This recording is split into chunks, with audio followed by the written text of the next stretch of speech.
Good morning, everyone. Bonjour, tout le monde.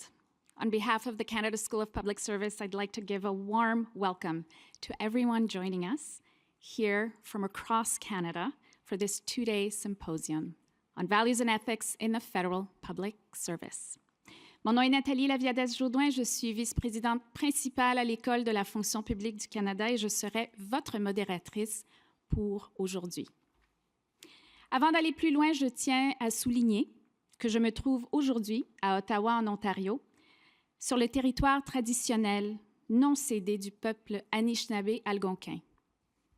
Je reconnais que certains d'entre vous se joignent à nous de diverses régions du pays, chacune sur des territoires traditionnels autochtones distincts.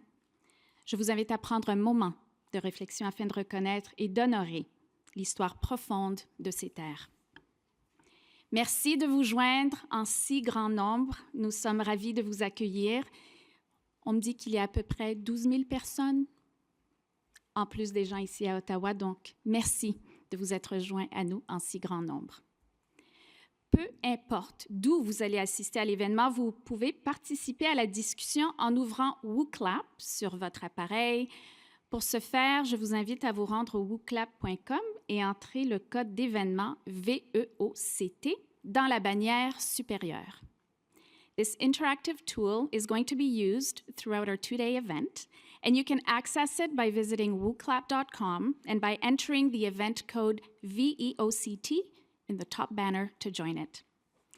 We'd also love for you to send in a photo of yourself and of your team to let us know where you're joining us from, and we'll display the photos during the live event here in Ottawa. Just enter the code VEPhoto in WooClap or scan the QR code to share your photo as well as your location. This is a bilingual event, and we encourage all participants to engage in the language of their choice. N'hésitez pas à interagir dans la langue de votre choix. So now we're going to test the tool with a quick survey to see where everyone is joining us from today. So we'd ask that you please enter the code VEOCT in WooClap to access the survey and answer the following question. What city or town are you joining us from today? Dans quelle ville vous situez-vous aujourd'hui? So we're going to take a moment and see where people are joining us from today. Lots in Ottawa, but many other places as well. Look at that. Toronto, Winnipeg, Sarnia, Laval, Gatineau, Dartmouth. Oh my gosh, a lot of places. That's amazing. Keep those responses coming. Brandon, Gatineau. All right. So it's wonderful to see everyone who's joining us. C'est vraiment incroyable de voir tellement de gens qui se joignent à nous en grand nombre. So thank you all for participating, and we're going to be continuing to use this tool throughout the next couple of days, so stay tuned for the next survey. Now, we're going to dive into the key themes of the symposium. Donc, au cours de la dernière année, des discussions ont eu lieu sur les valeurs et éthiques d'un océan à l'autre. De ces échanges, on a constaté vraiment un remarquable élan d'idées et de passion. Donc, cette conférence se veut justement un prolongement de ces discussions et elle vise vraiment à approfondir ce que nous avons appris, la façon de maintenir cet élan et comment on peut saisir les défis et les opportunités qui s'offrent à nous, autant aujourd'hui qu'à l'avenir, dans un contexte qui est constamment en évolution. Notre objectif vraiment est de vous inspirer et de vous donner les moyens de réellement contribuer à notre effort collectif visant à maintenir une culture solide de valeurs et de l'éthique au sein de la fonction publique.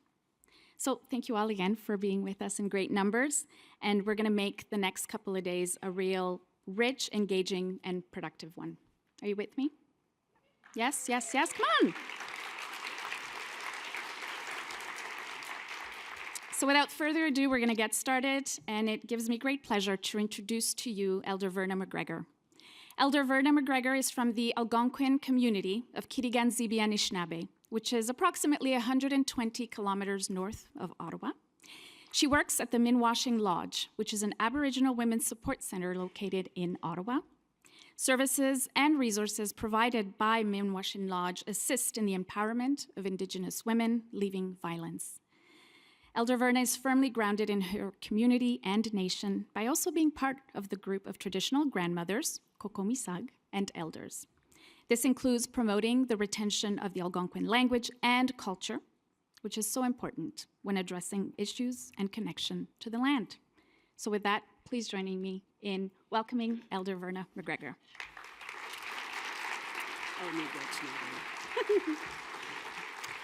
Oh, miigwech Natalie, and thank you everybody. Miigwech kakina. Merci tout le monde. Bonjour tout le monde. Kwe kakina. Hello everybody.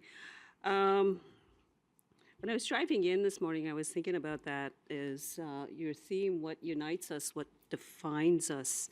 And I always think about the difference also too as well as Anishinaabe or also Indigenous people, because for us to, I'd like to welcome you here to our traditional unceded lands. And what does that mean is that we never signed treaty for the lands here. I said, because we were good at hiding in the bush. But where we're meeting today is very special because, again, I always said that as people heard me speak before, we're at this confluence of the rivers coming from the four directions. And sorry about that. And at the center, I always say, is that it represents balance. And we would meet here in the summer because we're known for the birch bark canoe, and we meet about talking about the lands and the management of the lands, because what I would say is kwe vernon indishnikas kitagon sibin and donjaba wagosh nedodem ashecho nimki panesi, but my traditional name too is Wawa Sajesi, which has so many other teachings. And I think we're in that time where it was foretold that we will need to come together as a people, regardless of our differences. And that's one of the teachings of this medicine wheel. You had the different colored people, and we have stories in terms of the names of that because we were all given responsibility to look after the earth. And because we're gifted with language and reason. So, our responsibility is to the next seven generations or future generations because we're the ancestors of future generations. And so when I'm coming here too as well, I was thinking about that, what unites us too is that one of the things, the teachings is that we all share the earth, the water, the fire, the air. So, and COVID taught that an important lesson in the last couple of years in terms of how we're connected to the air, how we're connected to the water, how we're connected to the fire by the sun, because without the sun, we wouldn't have things growing. And one of our biggest teachings in our creation story is that we were given instructions to be caretakers of this earth and to only take what we need. So there was a reason why we were also nomadic, and we were known for the birch bark canoe. So we would meet here and talk about the management. So it was a system of land management and a management of the people. And you're meeting here with the management of the people as public servants because it's the highest honor to as well to look after the good of the collective. And that's one of the meanings of the eagle feather too as well, is if you're gifted one, is also too as well, it flies highest to the creator. But the other part though too as well is that we forget too as well that we come from spirit, and this represents the north, south, east, west. The sun comes up in the east, goes down in the west, cold in the north, warm in the south, although this is changing with climate change. We're seeing that now. I was watching the people in Florida. They would talk about tears from our relatives' eyes. We see this today. And again, too, so what unites us and defines us these days, too, as well, is that we need to reevaluate to our caretaking of this land. But at the same time, we live in a dynamic time where our population has grown to 8 billion people. When they always start with Columbus here, 1492, it was estimated that there was 112 million Indigenous people here on Turtle Island. Turtle Island is North America, and there's teachings to that. That goes with our creation story. But also, though, too, by 1650, that population was down to 6 million, it's estimated. So it's the biggest population decline in the history of the mankind, I believe. But what they also foretold too as well, for us as Algonquin, the coming of the newcomers here and the time we're in right now. So, and one of the teachings too as well is we come from the earth and we return back to earth. Because really to our, whether we like it or not, we're all headed in the same direction. And that's why too as well, sometimes too, it also represents your balance between your emotional, physical, spiritual, and mental.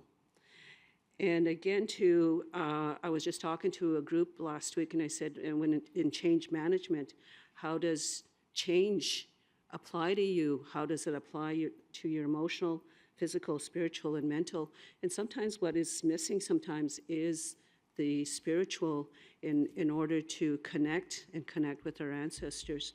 So that's why I do the opening prayers here too as well. I was gifted tobacco.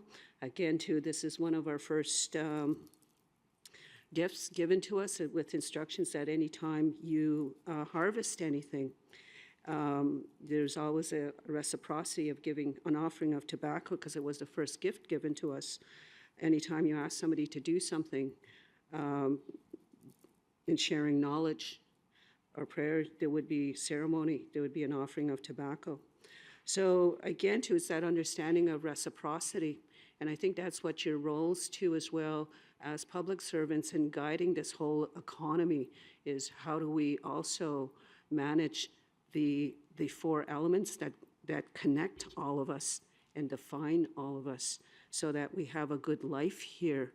And sometimes too you have also it represents honoring the contrast. And in today's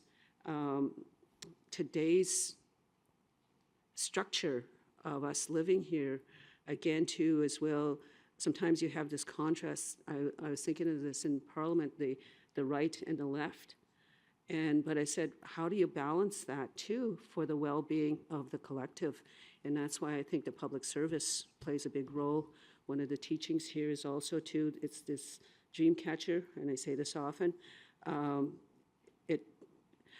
Commercially, it filters dreams, but really too, it represents the spider teachings, but it also represents that a reminder that everything is interconnected, including the universe, because you know that the sun and the moon also are so necessary that the moon guides the waters, and our bodies too are made of 72% water. So, in the sun, you need everything to grow. So on that note, I'm just going to say in a little opening prayer to honor also the work that you do and that what defines us and what unites us is the four elements and that we all come here and we're put here for a reason today. So I say miigwech, onje gashkitoche ma ondose konche nongomo me kakinapa madzijikten is wagonje, shoen mishnoni naviges miigwech onje kakinagishen dan onje mam de gain in the kimenan. Shkai question cason in the Kimanon, we don't quack a kina pamazic, onje dumpta when chimino dumpta, achmamwe kakina pamazic. Big wetch onje etek tishagon keys to be keys as a shejanang shak, we don't go on and okamus non onje nagado abdan, kakina guchian nibi. Big wetch onje ishkudeg, agimijin, chimino objetoyang, we don't quack kakina onje inopamazamam de gay, nashomsen non keys. Ashich we don't quag in a gonje nagduabdan kakina gochia ishkude. Ashich kakina queva gonje nagduabdan nipi. Migrachoje na sewin kagimijin, chiminobjin, minopamazian, we don't quag kakina, mam de gay de jacques a chick, mamma kakina go jacques win. Ashich mam de gay COVID-19 jit cardeg, ashich akoswin, mamma na sewin.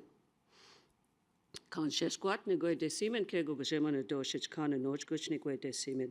Shwen Mishnoni na because we do kwa kakina mam de gewe we snajik the magas a jik akwas a jik.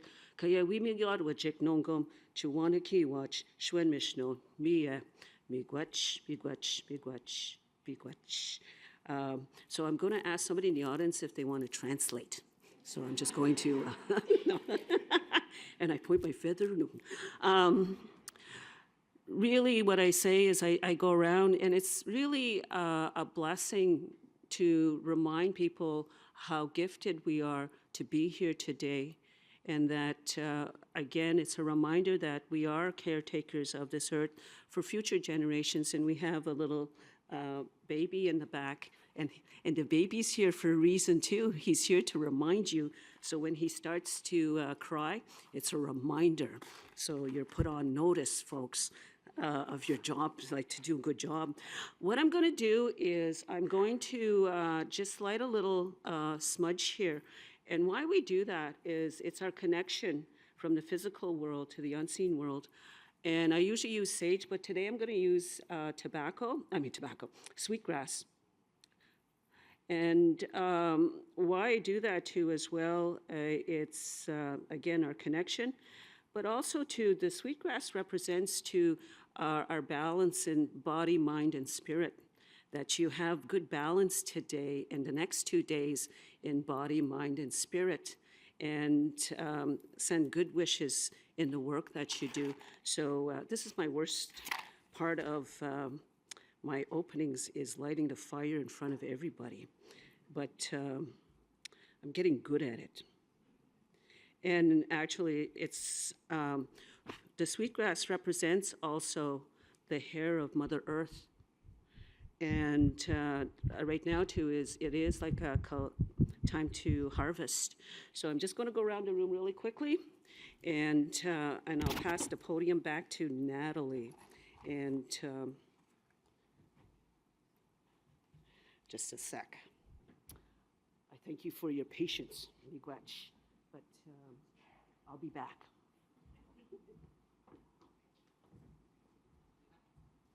Thank you so much, Elder Verna, for being with us here today. Thank you for your teachings, and as well for setting the stage to get us going in the right way. It is now my pleasure to introduce to you and welcome to the stage the Clerk of the Privy Council and Secretary to the Cabinet, John Hannaford.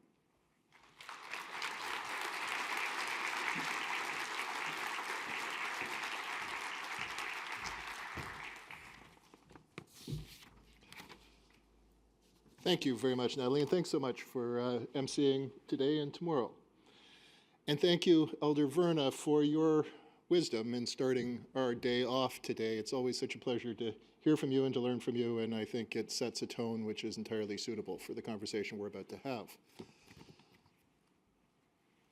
Bienvenue à toutes les personnes ici présentes et aux autres qui nous regardent en ligne, d'une nation à l'autre et à l'étranger.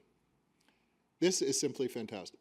It's simply fantastic to see so many people here today. It's simply fantastic to have 10,000 people online. It reflects, I think, something that I have been very pleased to see over the course of the last year, which is a genuine appetite to have a conversation about who we are. And that's really the point of today, and it's the point of the last year, which was to remind ourselves of the role that we play in our society. Remind ourselves of the importance of that role, the limitations of it, but the opportunities of it as well. We operate in a world that is increasingly complex, avec une gamme d'enjeux qui sont troublants. Et ça, c'est simplement un fait de notre existence. Mais comme j'ai dit, c'est aussi une opportunité de réfléchir et de trouver les moyens de traiter les problèmes qui sont présents.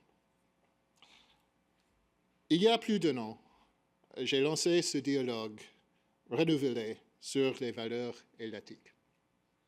C'est avec beaucoup de fierté profonde, que je constate la façon dont les fonctionnaires ont réagi. Vous avez choisi d'aborder cette discussion avec dévouement et enthusiasme. Over this year, conversations have been happening at every level and in every corner of our institution. These discussions have helped us to understand what values and ethics mean to us as public servants, especially in a rapidly evolving world. This spring, we asked departments and agencies to report back on their progress, both on values and ethics and on the call to action on anti-racism, equity, and inclusion. To make progress on any of these issues, we need to learn from each other, share best practices, but more importantly, learn when things have not gone as we would have hoped. We also need to set goals and hold ourselves accountable. Je vous encourage, si vous ne l'avez pas encore fait, de lire le rapport de votre ministère sur le site de BCP. Les informations qui sont là sont encourageantes.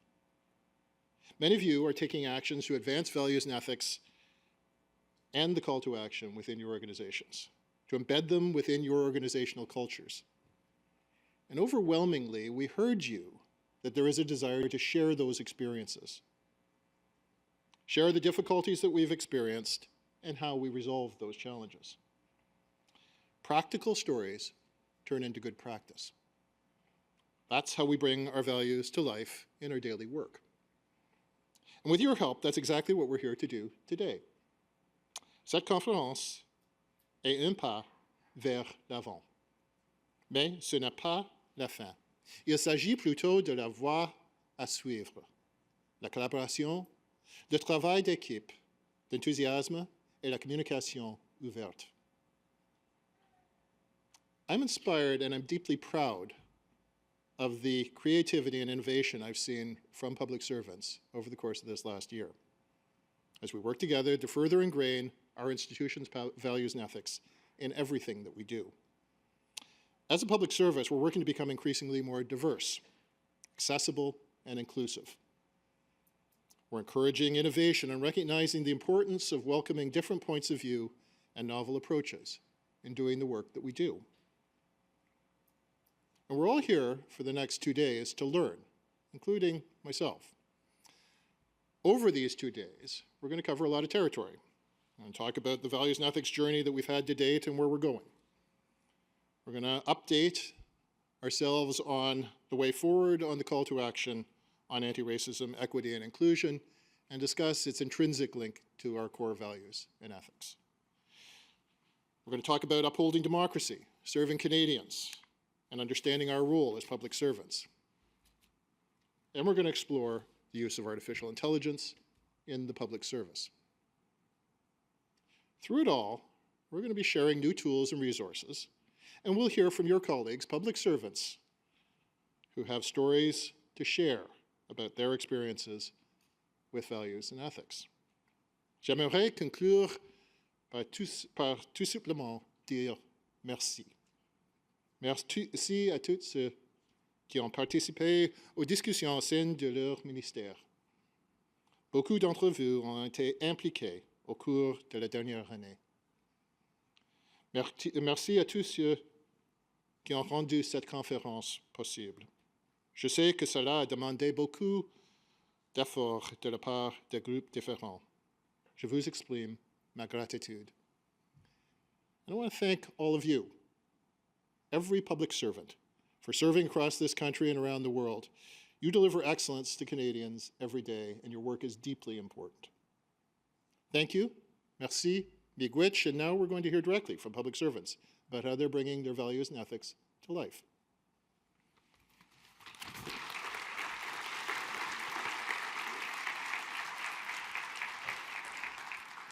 Public servants work all across Canada, from coast to coast to coast. Whether it's in the frontline positions or headquarters, in call centers and offices, in airports and harbors, in laboratories and out in the field, public servants are working diligently to serve Canadians. We serve in over 200 occupations. In all different roles and functions, we are united in our common purpose. De plus, nous progressons dans notre travail visant à faire de la fonction publique un milieu de travail plus sain, inclusif, accessible et sécuritaire où chacun et chacune peut participer et atteindre son plein potentiel. Et nous travaillons à faire avancer la réconciliation dans notre travail et dans nos organisations. Nous excellons lorsque nous représentons les personnes que nous servons et lorsque nous respectons les forces de chaque fonctionnaire. Public servants are professional. We are nonpartisan, and we are committed to delivering excellence for Canadians. In our rapidly changing world, grounding ourselves in our shared values is more important than ever. Respect for democracy, respect for people, integrity, stewardship, and excellence. Our values provide us with solid footing when navigating our incredibly complex environment. Les dynamiques géopolitiques changeantes, l'évolution de la technologie, ainsi que la montée de la mésinformation et de la désinformation ne sont que quelques-uns des enjeux qui touchent notre travail. Cela dit, ces changements présentent également de nouvelles occasions d'innover. Et il est temps de tirer pleinement profit de notre collaboration, de notre créativité et de notre passion pour trouver de nouveaux moyens de mieux servir le Canada et sa population. Over the past year, public servants have been engaged in a vibrant conversation on values and ethics. We have shown our dedication and eagerness to be part of this dialogue. Public servants have shared their experiences, their concerns, and their concrete ideas for bringing our values to life and making ethics part of our everyday. Cette discussion met également en évidence le lien important entre les valeurs et l'éthique et l'appel à l'action en faveur de la lutte contre le racisme, de l'équité et de l'inclusion dans la fonction publique fédérale, nous rappelant que ces éléments font partie intégrante de notre institution. This symposium is an opportunity to reflect on what we have learned and to find ways to sustain this momentum into the future. Nos valeurs sont durables et notre objectif est clair. Merci, Monsieur le greffier, pour ces mots de bienvenue et cette mise en contexte. Now, as we move to the heart of this session, we're going to start with taking a deeper look at the outcomes of conversations on values and ethics that have taken place across the public service. And to lead us through this, I would like to welcome to the stage Christiane Fox, Deputy Clerk of the Privy Council and Associate Secretary to the Cabinet, as well as Zabine Hirji, Special Advisor to the Clerk of the Privy Council and the former Chief Human Resources Officer at the Royal Bank of Canada. Please give a warm welcome to our guests. Bien, merci beaucoup, Nathalie. Merci au greffier Al Derverna pour avoir commencé cette conversation. Puis c'est vraiment bien de voir dans la pièce des gens qu'on a rencontrés à travers les régions, à travers le pays, qui servent les Canadiens et la fonction publique. It's so nice to see a lot of familiar faces in the crowd today to have this conversation. And Sabine, thank you for joining us. And I think if I think back a year ago at IPAC, you were having a conversation with the clerk around the importance of values and ethics and kind of who we are as a public service and how we deliver on our very complicated mandates, as the video highlighted. And so we thought it was important to start this day with a bit of perspective that is not just within the public service, because values and ethics is something that we hold dear in terms of the roles that we all play individually and as part of this large, wonderful organization. But you see it from a different perspective. And so I have a question for you. In the context of values and ethics, how do you see maybe private sector best practices relate to how we have a conversation around values and ethics within the public service? Great. Thank you. It's a pleasure to be here. Bonjour, good morning, good afternoon. And thank you as a Canadian for your service to this great country very much. Appreciate what you do, and having now been around as an advisor for some time, really have a sense of how hard you work to build inclusive prosperity in our country. So let me just say a couple of words, because I always go off script, you know that. So I remember when my first meeting with Clerk Hannaford, just as I was getting to know him, and even at that time, values and ethics was very much top of mind for him, and that's not unusual. You know, in terms of the private sector lens, when there is a new leader, to really step back and look at ways to take organizations to the next level. And then, of course, the conversation at IPAC, and then the task team that was formed, which you were a part of, and I had an opportunity to kind of travel along with you. And if I look back to just a little bit on my experience at RBC and then draw out some of the learnings, which I think are applicable across sectors. So the first piece of work that I led was actually 2001. And that was when the bank had come through 10 years or so of acquiring different sectors of finance, because the regulation had been changing over time that allowed that. So everything from branch banking to capital markets to insurance, and then of course functional staff, IT, finance, HR. And there was this opportunity to really look for what can we do to bring these organizations together. And so there was a process to articulate values, and it seems to me that it would have been more similar to what you did earlier on, where it didn't have the significant employee engagement because there was nothing out there yet. Employees didn't really own the values. I see. And then the second time around, 2014, really looking at that to modernize, what we call modernizing the values and articulating the purpose with much greater employee engagement, just as you're doing now. Because at this stage, employees actually have ownership of the values, and you can't sit in the ivory tower and come up with that. So I think that is a really good practice, because at the end of the day, we are all accountable for living the values and for bringing the values to life. And one of the things that really, really struck me about the work was how much of a unifying factor it was. So we started with, we're different. Our work is different, our customers are different, we're in different countries, 40 countries, and how could we possibly find things in common? But what the values work did was it helped us to focus on the similarities, not the differences. And what's also important is while the sort of headline words for values are the same, you have different cultures in different parts of organizations, different roles sometimes, frontline versus somebody who's working in finance. And so the work involved in actually defining, so what does respect mean? And you've got some definition there that applies across the enterprise.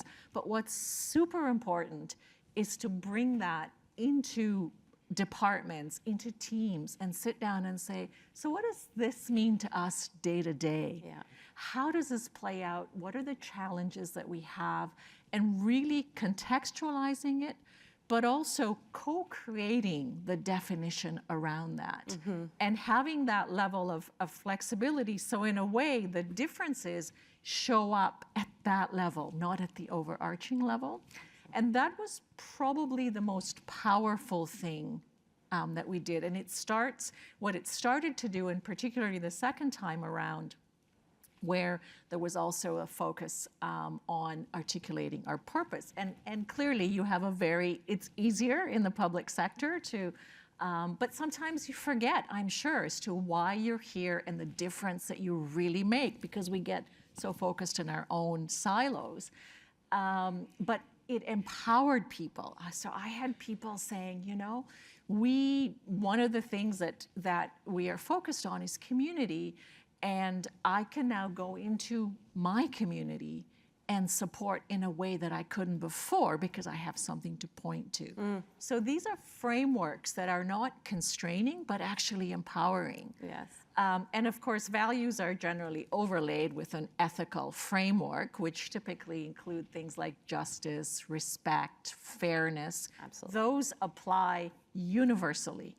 And so, one sort of your question around best practice is bringing it into your groups and teams. And it's not a one and done, right? This is an ongoing, always on as context changes, as the world changes, having those conversations just built into the day-to-day conversations, the team meetings. It's not just about let's have a values conversation. That's where you start in this sort of refresh and renewal. But then how is it built into everyday work? How do you bring, if you're sitting around a table making a decision, and values matter the most when they're tough decisions. Absolutely. That's when it counts the most, and it's hard. And so can you pull out your values framework and say, okay, let's just make sure that we are considering this in line with our values, and then let people know how that's done. And on this topic of hard, I know it's hard. You can't have a manual for everything or a policy for everything. There's judgment, there's peer support, there's manager support, there's leader support. And so how you create those mechanisms to make it safe for people to do, but also to make it acceptable. I think I think I picked up most of the clerk's comments in the back there, but talking about the mistakes, the failures, everything is not always going to work, because if it does, we're not being innovative enough, we're not taking smart risks, and so creating that sort of environment becomes super important. That's so interesting. And I think a few things that you've said, especially the point you make about unifier. It acted as a unifier. And I think we saw that. Il y a eu un énorme appétit à travers la fonction publique pour avoir cette conversation, pour regarder nos valeurs éthiques. Puis je pense que votre exercice a eu deux phases. D'une façon, la nôtre aussi. On a commencé avec le rapport Tate dans les années 90, puis le groupe de travail a regardé, puis on s'est demandé, est-ce que les valeurs de ce rapport reflètent encore nos valeurs aujourd'hui? Puis je pense que oui, les gens ont quand même dit qu'effectivement, les valeurs sont encore pertinentes au travail que l'on fait. Par contre, le contexte a beaucoup changé. Donc, je pense que reprendre la conversation à ce moment-ci, c'était vraiment important.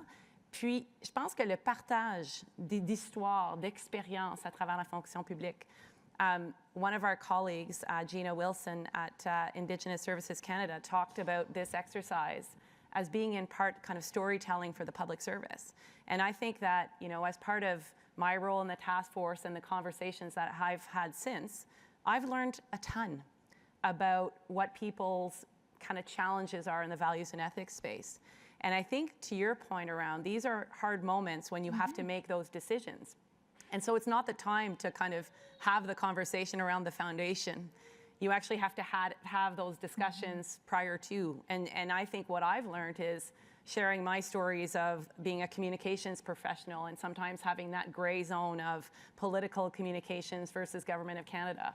Hard choices that I've made as a leader in light of, you know, services to Canadians, but sometimes challenged by other organizational issues that surface. And so how do you kind of work through that?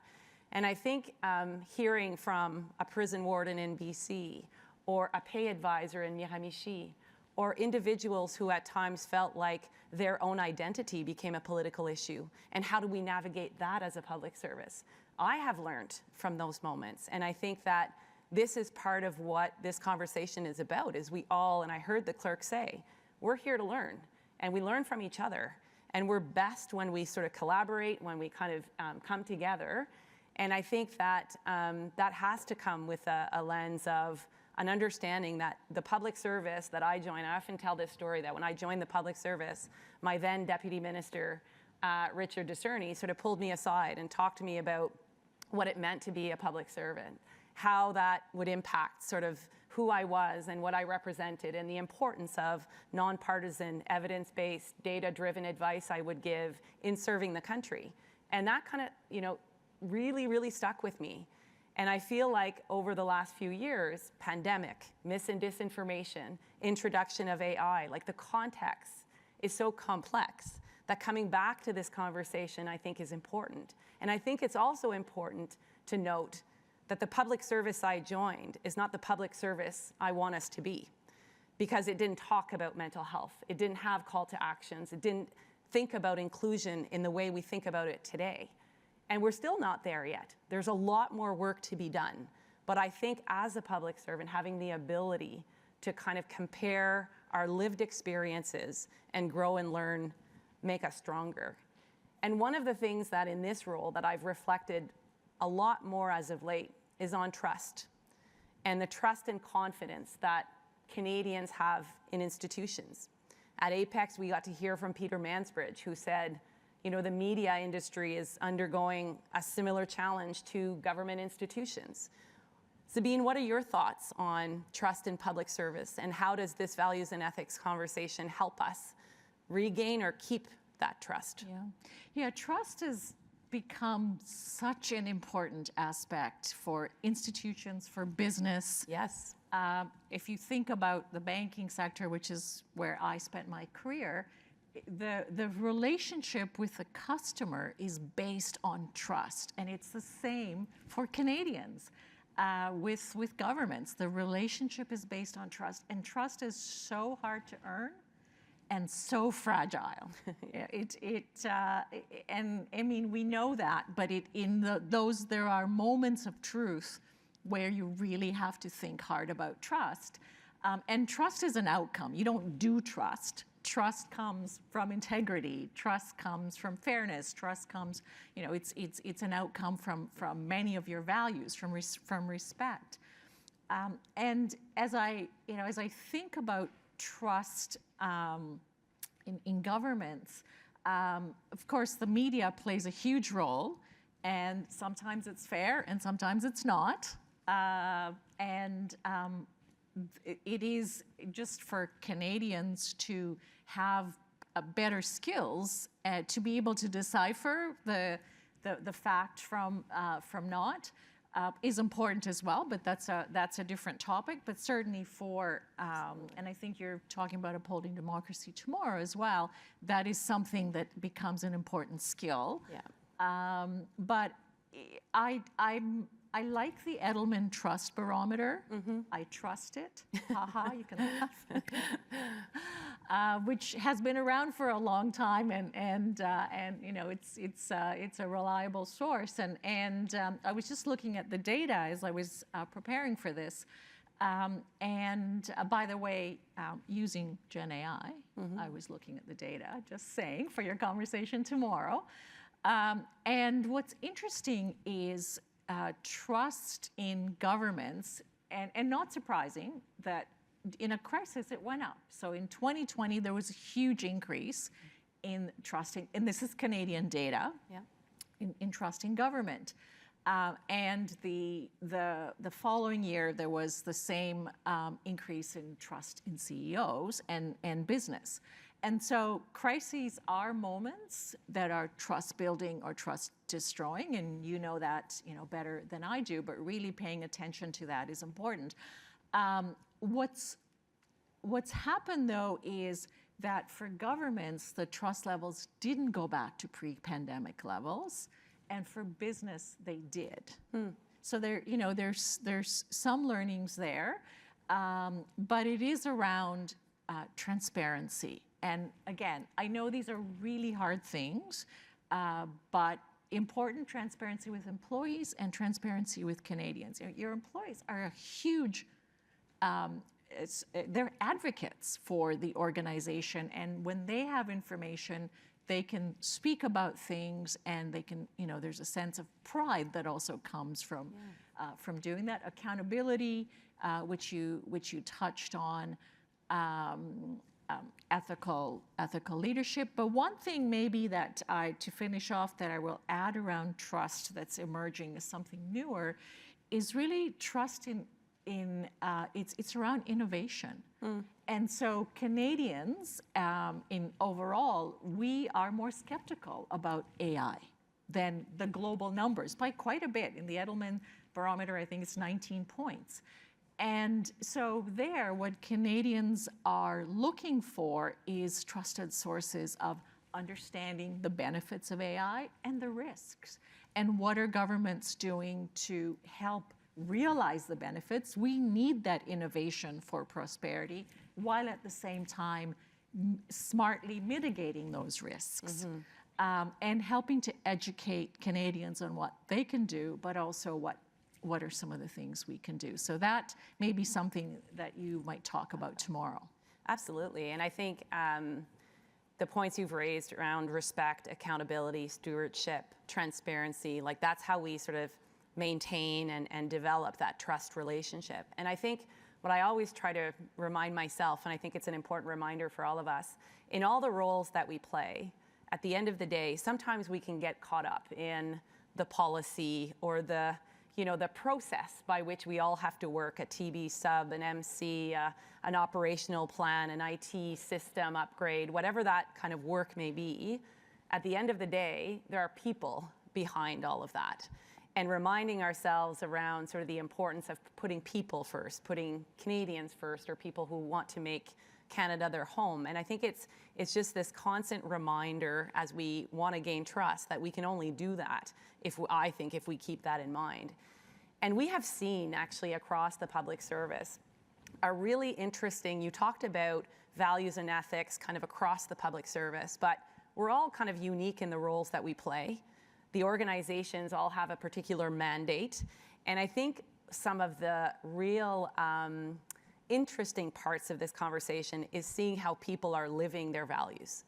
And we've seen examples of that throughout the public service, throughout this conversation and in the submissions to the clerk. But I know at immigration, they decided to change how they onboarded staff in order to kind of make it more meaningful. Not only did they do the kind of regular onboarding, the regular training, they added a little bit more on values and ethics, but at the end of the day, they witnessed a citizenship ceremony. So people could see the beauty of what it meant to kind of do the work that they do and seeing sort of how meaningful that can be to people. And so, how that looks like at Parks Canada or other organizations, we each kind of have to make it our own.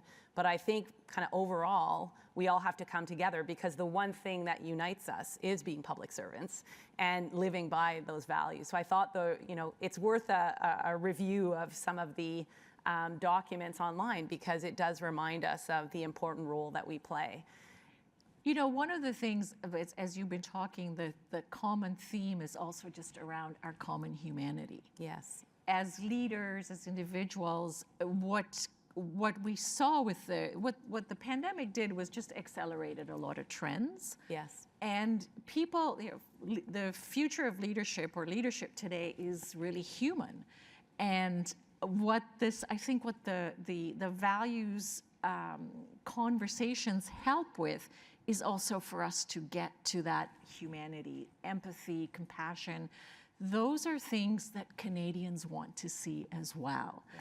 And so in communications, in engagement with Canadians, how can you bring more of that out? Because that's how we connect with Canadians. Yes. Right? Everyone connects at that level.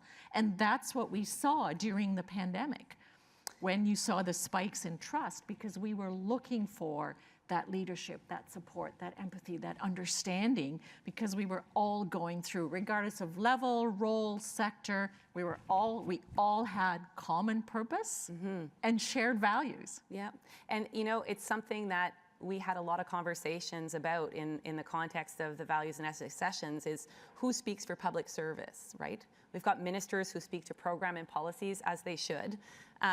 But we have a responsibility to speak about our work, to speak about our trade, d'avoir peut-être, surtout dans un monde de mais et désinformation, d'avoir la voix de la fonction publique, de notre travail, expliquer un peu, être transparent dans nos décisions, de parler un petit peu de nos défis de façon concrète, parce que je pense que quand on fait ça, les Canadiens, le secteur privé, le secteur universitaire, etc., ils ont une appréciation des défis. Puis je pense que des fois, avec un partage d'informations puis une ouverture, on peut aussi avoir des partenariats qui vont nous aider à confronter les défis dont on fait face. Alors, merci. And it builds pride, Oui. and that is such an important piece for people to be proud of what you do. And I think that's the opportunity for public servants is what are things that can be done to help get there, because it's really hard. I get it, but the work you do is so important. And so, how do we bring that pride back into it? Absolutely. Well, Sabine, thank you for taking a few minutes with us. It's gone by very quickly, and we're going to now move to our next panel. But I really appreciate you sharing your insight, but also helping us along the way. I think it's really good sometimes to have an external voice to help guide our kind of more internal conversation. But thank you very much. Thank you. Thank you.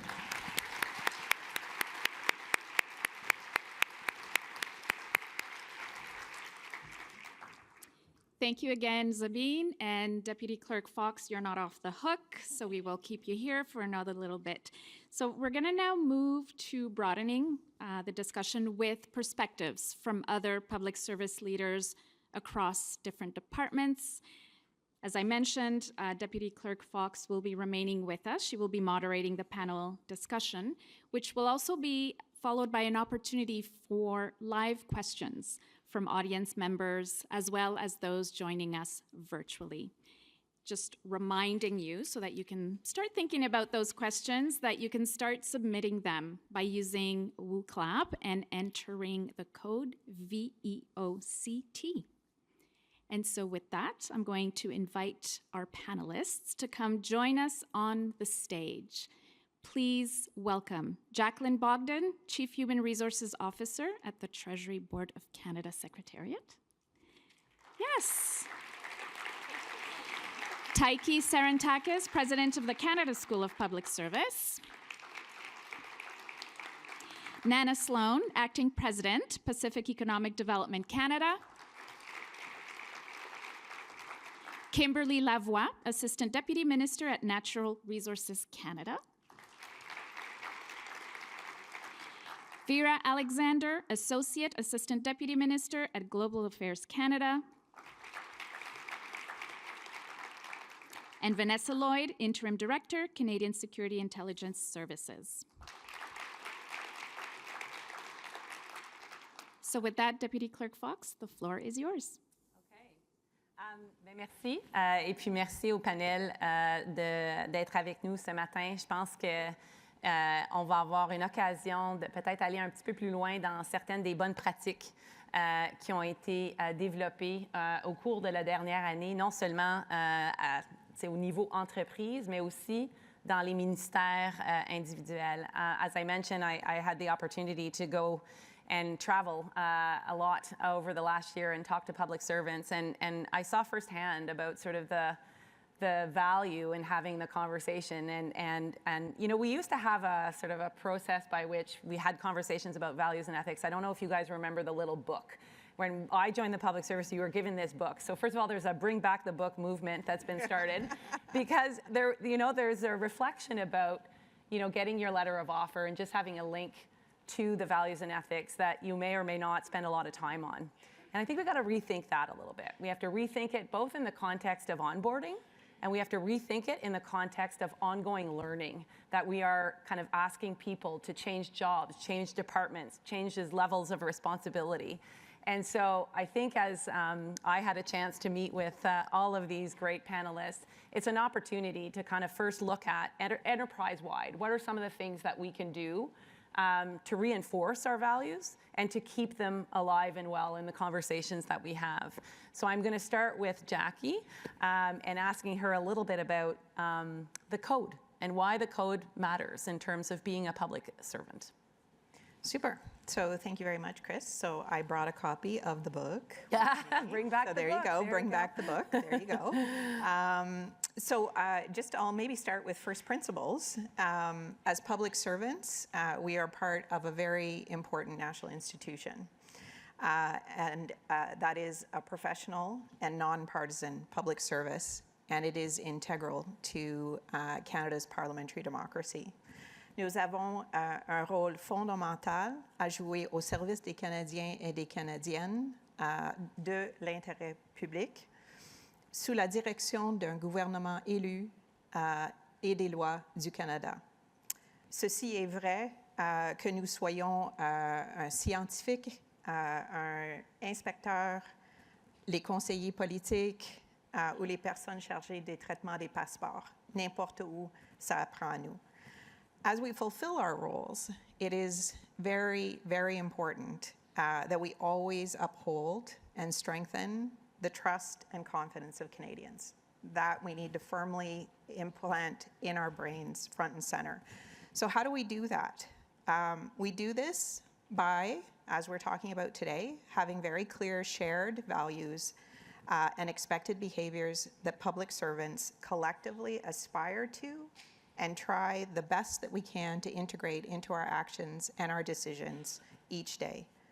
Ces valeurs et comportements sont décrits évidemment dans le Code de valeurs et éthiques pour le secteur public et dans les codes de conflit d'intérêts de conduite de votre organisation. Considérez-les comme une boussole qui est là pour nous guider dans tout ce que nous faisons. If you haven't done it recently, and I know we've been engaged in conversations across the institution, but if you haven't done it recently, I want to encourage you to sit down and take 30 minutes of your workday and read it from cover to cover. I did it again on the weekend, and I'll just say that the Code of Values and Ethics can inspire you, and it can remind you of why we are here and the importance of the work that we do every day. Mon bureau a préparé un excellent guide de discussion, ça s'appelle Les valeurs de quotidien, qui est accessible au public et qui contient des scénarios qui peuvent vous aider à réfléchir aux valeurs et éthiques dans votre travail quotidien. Couple more points. I also want to encourage you to think about what you are individually doing to improve and to live these values each and every day. The code is not there for somebody else. The code is there for each of us. And I want to encourage you that if you see something wrong in your organizations, like bullying or harassment or discrimination or fraud, that you speak up to your manager or another trusted person. That is another way that we live the values inside of our organizations. L'acceptation des valeurs et le respect des comportements attendus sont une condition de notre emploi, quel que soit notre niveau ou poste. This means that we agree and we aspire to bring the values and the expected behaviors to life every day. And we also understand that we can be held accountable if we don't live up to them. That's great. Je pense que les scénarios que votre équipe a préparés, c'est vraiment utile, en fait. Ça met un peu la vie à les expériences qu'on va peut-être faire face. Donc, merci pour le travail. One topic of conversation that came up a lot, actually, in the conversations, and I recall one in particular in Toronto with young public servants around sort of social media guidance. And we looked at sort of what exists for public servants now to equip them to make sometimes challenging choices about sort of how perhaps that could put a social media post could put themselves or their organization in a compromised position. And it was a really polarizing conversation because on one side of the room, you had people saying, I can post whatever I want, whenever I want, that is my right. And on the other side of the room, you had people saying, I'm a public servant first. Whatever I post could actually negatively impact how I am perceived or how my organization is perceived. So I think that no matter where we land, we're not going to make everybody happy. But I did feel like social media was an area of vulnerability, and we haven't spent a lot of time equipping people, not with the hard rules, because we'll never achieve those hard rules, but maybe reflecting on questions that we should ask ourselves around social media. So perhaps you can tell us a little bit of where we're at. For sure. So as you said, Chris, getting public servants, we heard this both during the conversations last fall with the deputy group. On a continué à entendre cette réflexion des fonctionnaires pendant les discussions à travers nos organisations. So social media, l'utilisation des médias sociaux est devenue une partie importante de notre vie. Les fonctionnaires veulent donc savoir comment séparer le personnel et le professionnel, dans quelle mesure nos responsabilités professionnelles influencent-elles ce que nous pouvons ou devons publier en ligne. So as public servants, like all Canadians, as Chris just mentioned, we all have the right to freedom of thought, belief, opinion, association, and expression. And these are all very important. But at the same time, we also have responsibilities because of our role as public servants. We're expected to maintain a nonpartisan, impartial, and professional demeanor to uphold that trust and confidence of Canadians in the government and the public service that I mentioned a moment ago. And ultimately, we all need to be able to exercise good judgment when we're online. So, en réponse aux demandes des employés, mon bureau a élaboré une ébauche d'un guide qui est disponible maintenant sur les kiosques virtuels liés à cet événement. Nous avons engagé les fonctionnaires et d'autres parties prenantes, comme les agents négociateurs, dans l'élaboration de ce guide. Et ces conversations ont été très utiles et ont eu un impact sur le document. I would like to thank everyone who has participated up to this point and say that the discussion is not finished.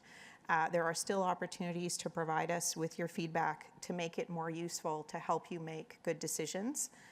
The draft guidance basically aims to bring together in one place, hopefully in user-friendly language as possible, what are existing responsibilities as public servants when we choose to use personal social media. It does not set out new rules or policy requirements. It just brings what exists today all in one place. Nous espérons que ce guide aidera à la prise de décision de deux manières principales. Premièrement, on a mis ensemble des questions de réflexion qui sont posées pour aider les fonctionnaires à comprendre les risques et les implications des activités en ligne. Et deuxièmement, il existe des exemples d'activités qui sont considérées comme potentiellement appropriées et d'autres activités risquées ou inappropriées. One area we want to develop a little bit further is to integrate some more useful kind of practical examples that relate to the day-to-day experience of public servants. Ça, c'est une réflexion qu'on a eue des fonctionnaires ainsi que les agents négociateurs. Alors, il nous reste un peu plus de travail à faire. Je vous encourage tous de prendre connaissance de ce document, en parler à l'intérieur de vos équipes, de vos organisations et à faire part à mon bureau vos réflexions sur la manière dont nous pourrions améliorer le guide et le rendre le plus utile possible. Merci. Well, thanks for all the work on that. I tried to make my kids read it this weekend, and they were kind of looked at me like I had three heads. But I think that the beauty of what Jackie described as the process to get to where we are with the social media guidance is that we actually engaged people in actually writing it with us. So it was done rather differently. We got excellent ideas. People who looked at the Australia guidance and how the Australia guidance wording was less punitive, like you shall not do, and more, you have this amazing responsibility as being a public servant. So how you sort of react and use social media reflects that. So I really want to thank Treasury Board for just opening up that conversation, and like you said, to unions, to employees, and it's draft. Like, there is space for us to grow, and frankly, technology will take us places where we have no choice but to grow. So thank you for that work. Taiki, maybe I'll go to you next. L'École de la fonction publique fait beaucoup de travail sur les outils pour appuyer nos employés quand ça vient à la question de la valeur éthique et la formation nécessaire. We've got a lot of tools, we've got learning programs. So Taiki, why don't you talk to us a little bit about sort of the things that exist, but also maybe the things that have been adapted as a result of this conversation. Yeah, thanks, Chris. So as you mentioned, we do a lot. We have all kinds of things in this area. If you go on our learning platform, just punch out kind of values or ethics, and you'll literally see hundreds of courses, events, job aids, videos, interactive tools, etc. So it's there for you to utilize. You're never alone. Some other things I'd like to highlight, we're bringing in our 2024, 2025 Jocelyn Burgon visiting scholars actually in the audience today, Professor Ian Stedman from York University, and he's one of Canada's top experts on values and ethics. He has a long history there, so he'll be joining us this year as kind of our somebody that interacts within the public service from the academic community. The other thing that I'd like to highlight a little bit is one of the values, and this to me, like you can look at kind of these values in a positive sense and in a negative sense, like thou shalt not do this, as Chris said about certain things. But then there's also kind of the positive values of kind of stewardship. I'd really like to highlight stewardship and excellence, because we really need to talk about that more in the public service. And as you've been hearing about, and as you know, we're the largest employer in Canada. We're one of the largest, we're one of the most, if not the most important organization in Canada. And we live, not only do we live in a troubled world, we live in troubled times. And even if the world and our times weren't troubled, we live in times of tremendous disruption. So you talked about, you know, when you join the public service, when I joined the public service, you have to bring new skills. You have to constantly bring new things to the table to serve Canadians. And as we saw during the pandemic, populations, they literally, you know, will live and die. This isn't an exaggeration, based in part on the quality of their public service. And as we look around the world today and we see, you know, floods and fires and viruses and misinformation and disinformation, part of your job is to help Canada and Canadians navigate through that. So I think I would really like to put a focus on the excellence in terms of what you can get at the school. We need to keep getting our tool set better and better and sharper to serve Canadians in this new world. Because even if we are perfectly able to serve Canadians today with the tools that we have, a couple of years from now, we won't be able to. So we just have to keep learning, keep growing. And so in addition to kind of the usual suspects, I would really stress the excellence of the 5 values and ethics. Yeah. Puis quand tu parles de les outils, comme on va avoir une conversation demain sur l'intelligence artificielle, il y a un élément de valeur éthique, il y a un élément de comment est-ce qu'on va peut-être transformer certains rôles de la fonction publique. Alors, c'est outiller nos employés d'avoir une approche d'apprentissage continu à travers notre carrière. Donc, et puis, bienvenue à notre collègue. So we'll go maybe, the next point is around sort of conflict of interest. And I have to say that that has been a bit of a challenging conversation over the last year, both in terms of people who have found themselves in sort of a difficult spot, in terms of the clarity around conflict of interest. Like I will say, when I sometimes raised conflict of interest, people sort of thought it was kind of punitive, and they kind of worried about what it meant to declare a conflict. And it's actually enormously healthy for an organization to be talking about conflict, to declare that conflict.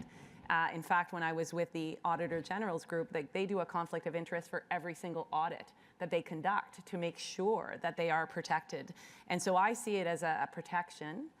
I think that there are issues that have played out on Parliament Hill in the media that have made this conversation tough in the context of clarity around conflict of interest. And I even, as part of this role, had discussions with our critics in the various political parties around values and ethics, and conflict of interest surfaced in that.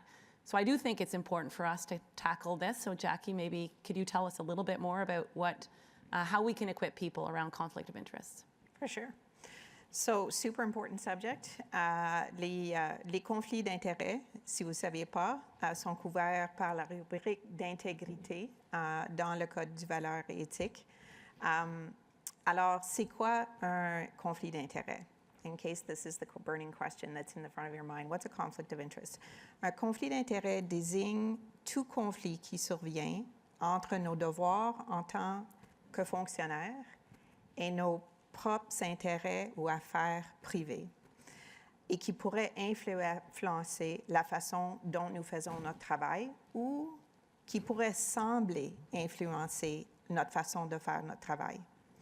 The expectation in the code is that each of us as public servants take all possible steps to prevent and resolve any real, apparent, or potential conflicts of interest between our official responsibilities and our private affairs, and that when we do that, we resolve it in the public interest, and that part is very important. Les conflits d'intérêts sont très variés et vont des petites actions à des conflits importants. Je vais vous donner quelques exemples. Accepter des cadeaux tels qu'un déjeuner ou des prix pour une conférence. Siéger un conseil d'administration d'une association à but non lucratif. Avoir un deuxième emploi. Ou aider un ami ou un membre de votre famille à obtenir un emploi ou un contrat. Sont autant de situations qui peuvent donner lieu à des conflits d'intérêts.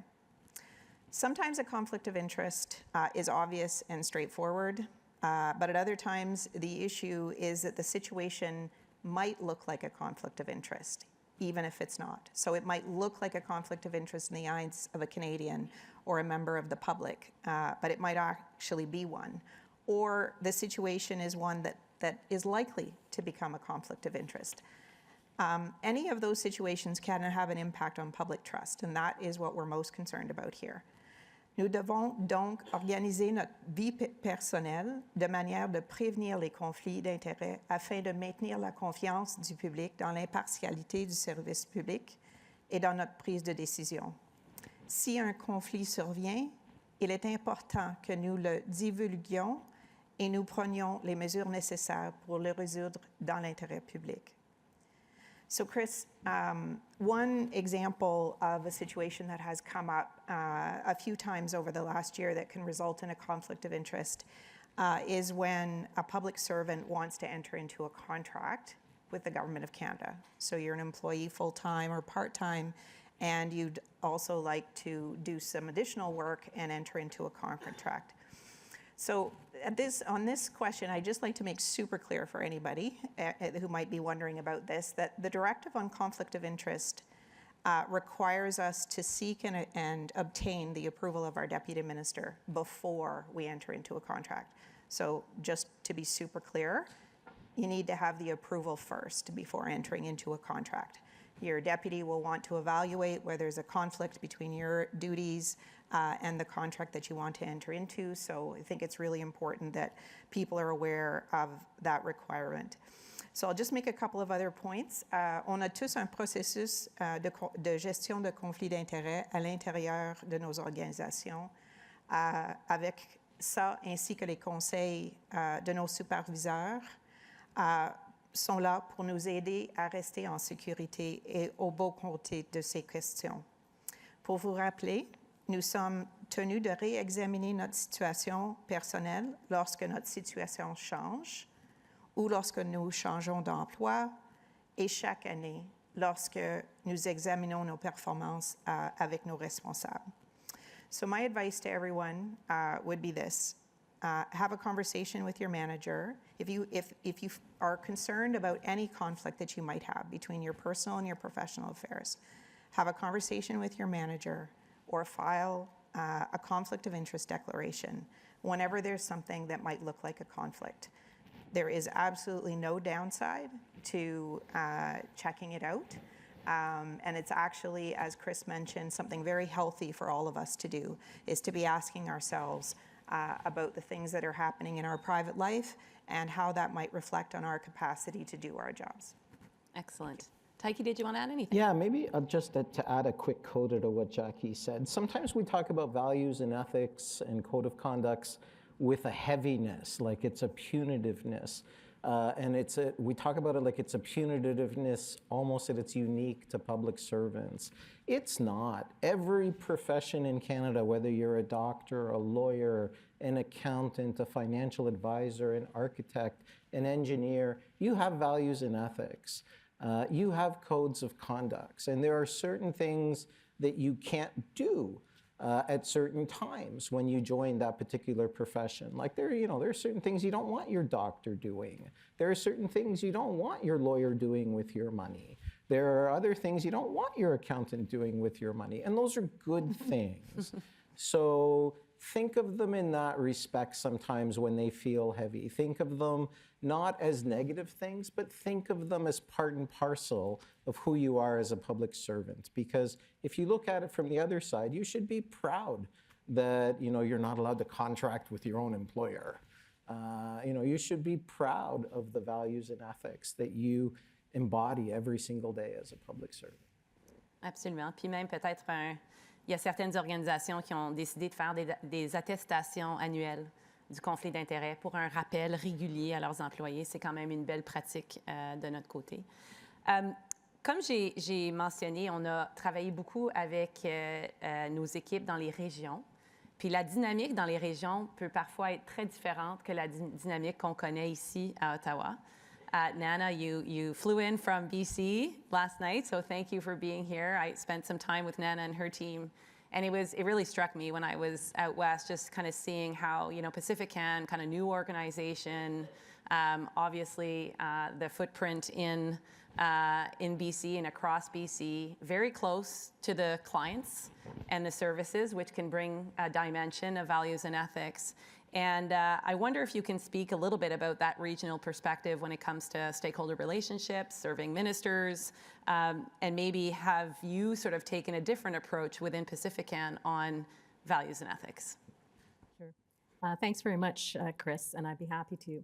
So I thought I'd focus on three things today. And the first, just to back up, is just to remind us of the reality of being on the front line, because I think that's what a lot of public servants in the region really feel. They're on the front line. It's the front line of amazing work and an amazing purpose, but it's the front line. So we talked about and Tyche talked about how big the public service is. To my count, it's about just over half of that public service is in regions. And so it's a large group of people. In BC, it's almost 30,000 people across the board. And these are people who are engaging directly, almost daily, if not daily, with individuals, with businesses, with communities. And that engagement can sometimes last longer, be a bit deeper, or more visible than for some colleagues in national headquarters. It's not always the case, but sometimes is. Certainly with citizens, I think, more visible. And in that context, what a lot of regional public servants will tell us is that they are regulating, they're perhaps enforcing, or they're explaining decisions. They're undertaking activity that is important and can sometimes kind of present a heavy burden.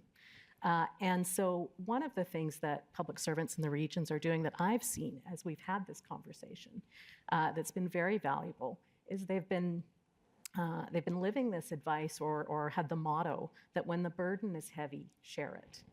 And that's really led to a lot of really, really interesting conversation and an ability to manage that burden and the risks that come along with being involved in quite important work. The other thing I would say about the reality of being on the front line is that we have opportunities. We have opportunities daily to interact with citizens. I mentioned that already. I want to come back to it because it relates for me to this point that was made about excellence a couple of minutes ago. Every interaction we have with a member of the public, whether it's from Service Canada or it's in another organization, is an opportunity to either contribute to trust or detract from it. It's not always the big questions. It's a service that's relevant or needed in a moment and how we interact on that service. And I think our regional employees really understand the importance of excellence in execution, which is so important to our mission overall. So that's number one. With respect to Pacifican, we've really had a privilege, and the privilege has been to be able to build an organization from the ground up inside the public service, and that is a privilege. It's a lot of fun. It's a lot of work. I'll quote you on that. Like in the hard moments, it is still fun, remember. It is. But what I would say is that there we've had the opportunity to build values and ethics into the foundation of the organization, again, from the ground up. Embed it. And we've embedded it in a number of different places. 3 are really important, I think, to mention.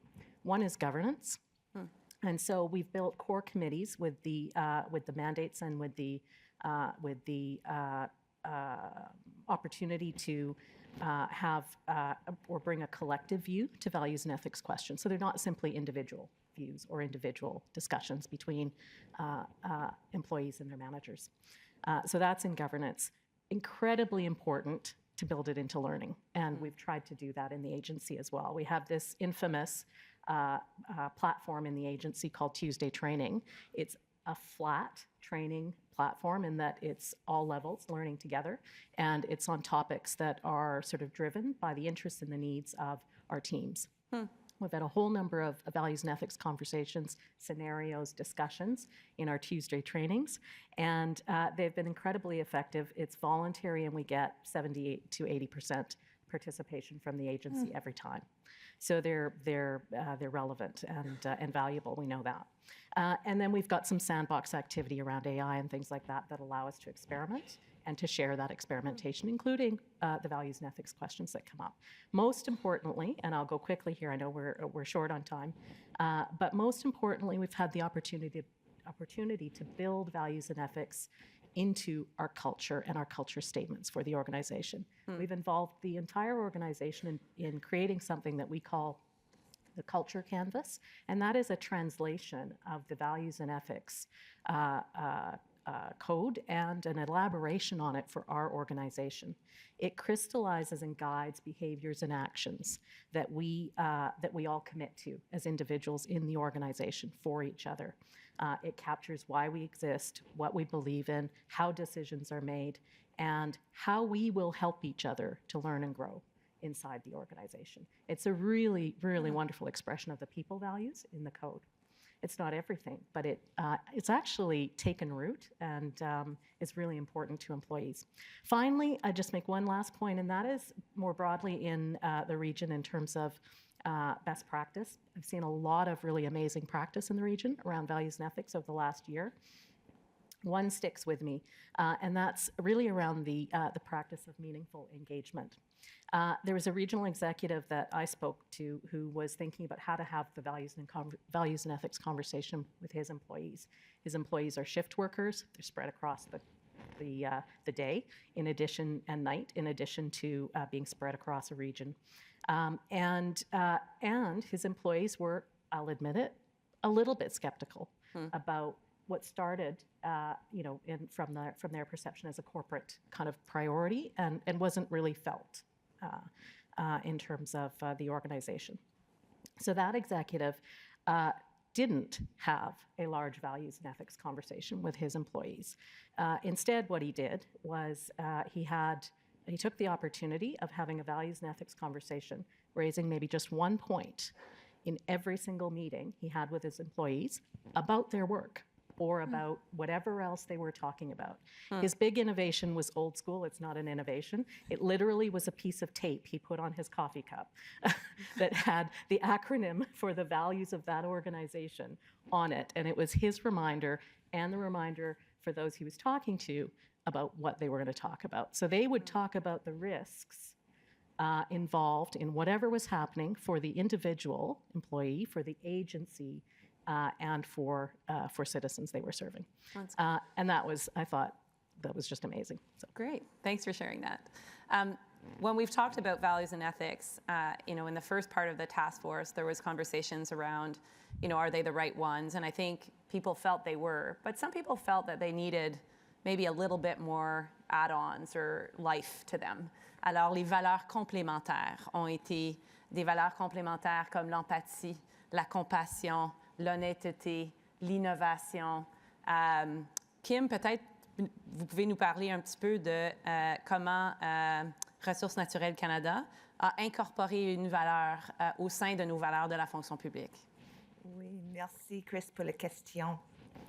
Je suis très heureuse d'être ici aujourd'hui, de parler de notre valeur, mais spécifiquement la valeur de réconciliation, parce que c'est un petit peu nouvelle.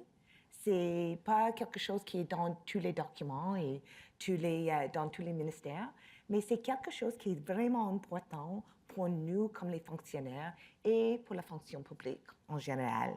And so I'd like to just talk a little bit about some of the work we're doing in our department that really brings this to life.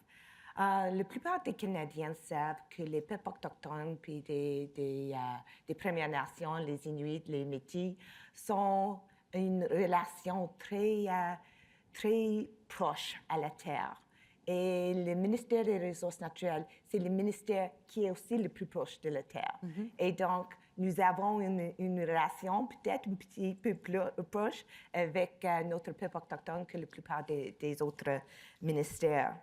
And as we move forward and as we're looking at progressing to net zero, there's a recognition that the projects that we need, the resources that we need to take are coming out of the land, and that those resources are being taken either from Indigenous territory or very, very close to Indigenous territory.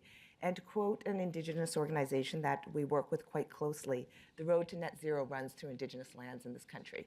And so, dans ce contexte, il est impératif que nous fassions un effort concerté, non seulement pour faire progresser les efforts de réconciliation au sein du ministère, mais aussi pour jouer un rôle de premier plan dans l'avancement du programme de réconciliation à l'échelle de l'ensemble du gouvernement.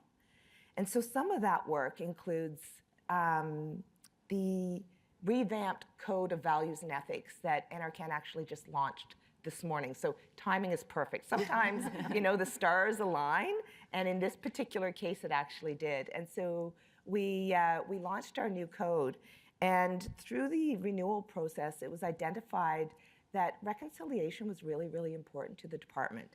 And it was something that was profoundly important to not only talk about, but to really identify as part of who we are and what we do. And so we added reconciliation as a sixth value in our code. And this is in addition to the existing values of respect for democracy, respect for people, integrity, stewardship, and excellence. And so I'm incredibly, incredibly proud of the work that the department has done in this regard. And to operationalize this requires dedicated effort. It doesn't, you put it in a code and it just doesn't automatically become part of everyone's life. And so we need to really think about how we develop our processes, how we develop our policies, not just our programs and services, but really how we do all of our work. And in addition to the code, we also have reconciliation as part of our Ombuds Charter, which was just recently developed. And we had that actually vetted by our elders and residents to ensure that it struck the right balance. And so it's really, really important that we do this work properly. And another big piece of work that I would say was probably some of the foundation that laid the platform for these pieces that I just talked about was a department-wide Pathways to Reconciliation framework and action plan that was literally developed from the ground up. And ce cadre se compose de 4 principes directeurs, de 5 piliers et de 2 actions clés destinées à placer la réconciliation au centre de la façon dont le département pense, agit, travaille, et communique. And employees are expected to apply the guiding principles of respect, reciprocity, responsibility, and relationships in their daily work. And l'approche adoptée pour développer ce cadre et le plan d'action associé est un excellent exemple de la manière dont nous pouvons appliquer nos valeurs et nos éthiques dans la pratique. It went and took the opinions and thoughts of 400 people and brought that up, validated it with senior management, and actually put it in a document that actually has distinct actions that people are expected to take, and we're actually putting it in our PMAs. So it is very, very much alive and well in the organization. Et je voudrais maintenant mettre un petit mot de certaines activités internes dans le ministère que nous faisons. And so the sector that I'm privileged to lead, branches in some areas that ADM's head up, is called Nukwewash. It's the first sector to receive an Indigenous name in the federal public service. Oh, wow. Wow. And it was gifted to us by our elders and residents. And Nukwewash means sweetgrass in Algonquin. And it is about our journey to ensure equality and balance in the natural resources sector. And, you know, part of what we have also is the Circle of Nations, which is our Elders and Residents program that I talked about. It is about establishing training for cultural competency for employees to support our Indigenous Employees Network. And we actually have a physical manifestation of the house, which if you've not been to it, it's in the experimental farm. It is beautiful and the energy is, you need to go. That's all I have to say is you need to go. And enfin, nous avons travaillé très fort pour améliorer les peuples autochtones dans notre personnel. Et nous avons un programme de recrutement et rétention. It's the Policy Analyst Development Recruitment Program. And we have an Indigenous stream to hire Indigenous folks and to actually mentor them up through the ranks. And we have a career navigator that actually helps them out as well. So I'm going to leave it there. Je peux parler de cette topic pour quelques heures, je pense, mais c'est important que tout le monde ait une opportunité de parler. Merci. Merci beaucoup d'avoir partagé. Puis c'est intéressant aussi parce que il y avait une inquiétude. There was a worry, I think, when we started this conversation that in some way that values and ethics would trump a lot of the other initiatives around reconciliation, call to action. I think we've been quite clear that actually they go hand in hand. And I think you've demonstrated actually that they go absolutely hand in hand in terms of excellence and respect for people and the core of what we're doing. So thank you for sharing that. And I think we're all going to go visit the farm and the center. So as we kind of embarked in this conversation, there was a lot of focus on accountability. And actually, our young public servants raised even sometimes feeling like there's a double standard between levels of accountability of senior leadership versus new public servants.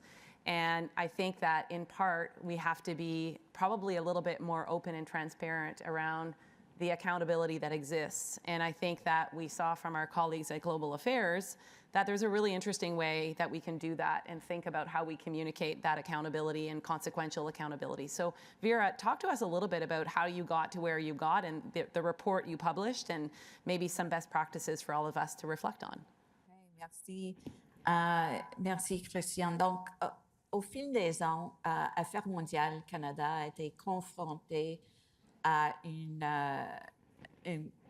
croissance significative ou un écart croissant dans la confiance des employés concernant la promotion des valeurs et de l'éthique du ministère, de la prévention de harcèlement et la gestion, plus généralement, la gestion des inconduites.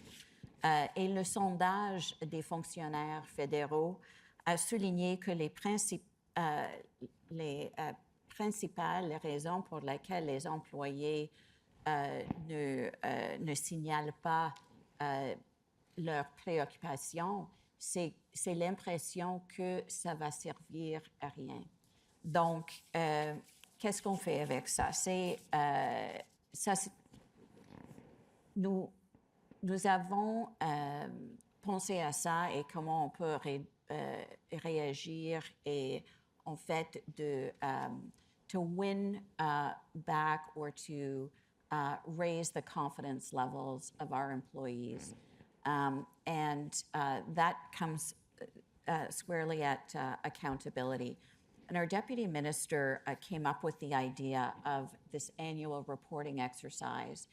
And if you haven't read it, our first was published in October 2023, the second in June 2024, but it lists all the complaints we've had in different categories, which ones moved on to an investigative process, what the outcome was, which were founded, unfounded, and then what was the consequence for those involved. We consulted experts in privacy, lawyers, et cetera, to push our boundaries as far as we could and be as transparent as possible. The report, I think, was put out.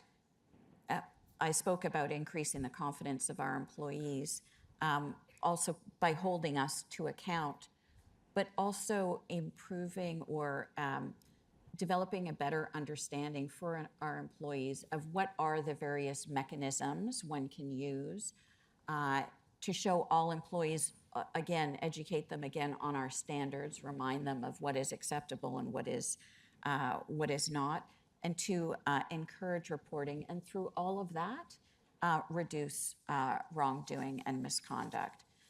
Now that we have our second report, which we've improved by increasing the number of categories, the types of complaints, but also improving the quality of the data that we have, we can now also do year-by-year comparisons, and in future also be looking at trends. And one thing we've noticed is there's a huge jump, or a very significant jump, in the number of reports of wrongdoing or misconduct. But that has allowed us to address these situations earlier than we otherwise might have, and to take action more quickly. So we're already seeing the benefits of this report in being able to do that. And then some of the, perhaps unintended benefits are that when it comes to our own ecosystem, the labor relations experts, security experts, those conducting investigations, financial fraud, et cetera, they are working more closely together and more seamlessly to reduce time periods for response and reaction and investigation. And I'll just add that all this has been taking place. I think the first report was launched just on the heels of the creation of our new Wellbeing Ombud Office, which is also serving as a one-spot shop, if you will, or a place that people can go to in a secure, sort of safe environment to find out, to express their concerns, and also be guided or informed about what various avenues they could take. And then also during the course of this past year, we as a department have been talking a lot about our values and ethics, of course. We developed, and this was really a ground-up thing, a vision statement for the department that we call our North Star, which is not just about the services that we provide to Canadians and our work, but also how we do our work. So with these various avenues and discussions, I think we really have managed to improve understanding of the avenues that employees who are concerned about misbehavior or wrongdoing can take, and as well as understanding by all employees about what they need to live up to, and hold ourselves to account when it comes to that. That's great. I know that central agencies are looking at how maybe we can collaborate to do something very similar, and I think you've sparked a conversation about kind of what departments could be doing to be transparent and show that, yeah, there is accountability, there are consequences, and that, but the other side benefits that you talked about, bringing people together, and like those are interesting sort of kind of benefits for the organization as a direct result of this effort. So merci, thank you very much. We'll move to our last panelist before we open it up for questions. Vanessa, clearly in the national security space, you've had a very restful weekend. There wasn't a lot happening over the last 2 days. So an enormous thank you. I know you probably lack sleep, but you've joined us this morning to continue this conversation. And I think CSIS has done a lot of work in terms of raising awareness around the code and conflict. And so perhaps you could tell us a little bit about sort of the services efforts in this area. Thanks very much, Chris. And maybe I'll start with a thanks to you for inviting me to an event where my answer does not have to be for the reasons of national security. I can't answer that question. But seriously, colleagues, that goes a lot to what Vera was just talking about. And I am super proud because of reasons that you were speaking about with Sabine this morning. Importance of trust in government institutions is about transparency, about having these conversations, and about being able to put things in the public domain. So as the values and ethics champion of our organization and an operational intelligence organization, I'm super proud that our annual employee affirmation exercise has been cited as a best practice in the clerk's report, and I'm really excited to talk to you about it today. That being said, I think some of the issues that we're talking about here go to the challenges that we've had in our department as an organization and more broadly over the public service. And it goes to Vera's points about what we're reporting on and what we're choosing to report on publicly. Le SRS célèbre ses 40 ans cette année. Et je peux vous confirmer qu'au fil des années, nous avons tenu de nombreuses conversations à l'interne à propos de notre culture et où nous espérions être en ce moment. So like many of your organizations, our employees are first introduced to our code at the time of onboarding. It's not quite a book, Jackie, but it's a similar idea. And we try to keep that front and service over the course of the career, and that includes what I'm going to share with you today, which is how we do that over the course of a year. In 2019, we reviewed our code, and in 2020, we made quite a purposeful decision to publish the code externally. But we also made a significant decision about how we were going to live that in organization, and that was to institute, as of 2020, an annual exercise where employees affirm their understanding of the code and their commitment to it. And it's both to the Code on Values and Ethics and to the Conflict of Interest and Post-Employment Directive. So, what does that look like?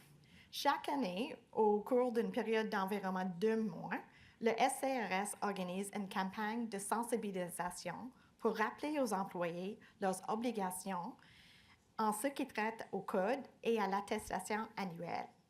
La campagne comporte notamment des rappels sur les postes de travail des employés, des affiches ainsi que des messages sur les tableaux électroniques dans nos bureaux, and in plain language. So we start with a focus campaign reminding people to know your code, to stop, reflect, inquire, ask questions, to have the reflex that when in doubt, check it out. Go to your code, go to the policies that help give you that frame of reference. And then after that campaign, we progress to an annual learning module that employees have to go through every year, as I said, to attest their understanding and renew their commitment to the code. And that exercise is contained of some of the elements that my colleagues have talked about today. Concrete examples of how we as employees are expected to align those values with our daily responsibilities in our job, but also between our public responsibilities and our personal lives. And we really also make an addition to that commitment in terms of building those scenarios, and I'll be interested to see where Jackie ends up in the scenario building more broadly for the public service, but connecting it to what Sabine was saying this morning, that's important element to internalizing the code. It's connecting it to the business of your particular department. So we have commitments for the code to live as public service servants, and that, as for the theme for today, that's what unites us.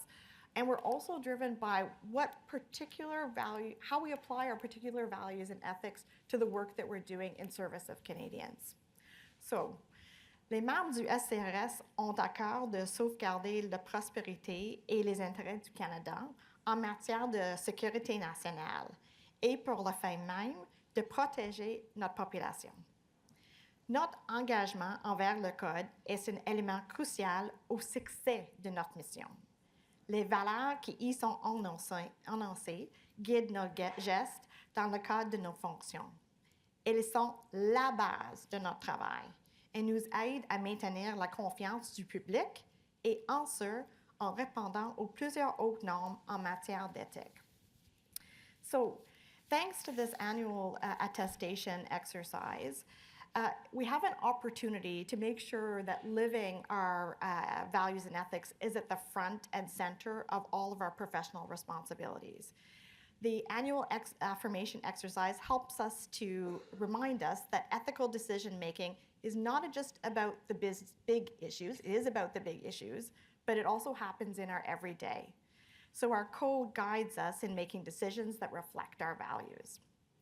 When we attest to the code and the conflict of interest and post-employment directive, we are personally committing to integrating those values into our roles and ensure that when we encounter, because it's not an if, it's when, we encounter situations that go against our personal interests, that the best solution must always be in favor of the public interest.